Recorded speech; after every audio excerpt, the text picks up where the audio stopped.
Grafting method of T-shaped buds. What are the benefits of this grafting method?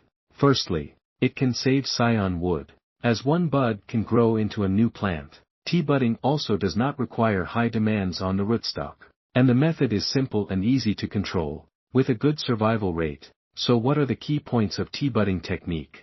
As long as you remember the following 2 points, no matter what fruit tree seedling you graft, the survival rate will be high. Firstly, remember to choose the warm season for grafting. Choose a rootstock with a thick diameter of 8 cm as the grafting object. After cleaning the dust, make a horizontal straight cut on a smooth part of the bark, and then make a vertical cut in the middle of the horizontal cut. Do not cut too deep, just reach the inner woody part. The length of these 2 cuts must be adapted to the length of your bud.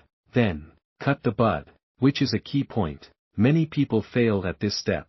The bud should not contain any woody tissue as much as possible, as it will affect the survival rate of the bud. The size of the bud should correspond to the thickness of the rootstock and the size of the cut. The bud should be located at the upper part of the entire bud strip, preferably at about 1/4 of the length, and the bud should be in the middle. After preparation, insert the bud strip into the rootstock cut. Gently press the upper end of the bud strip to align with the horizontal cut of the rootstock, and finally wrap it tightly with tape. Leave a gap at the bud point when wrapping to facilitate sprouting.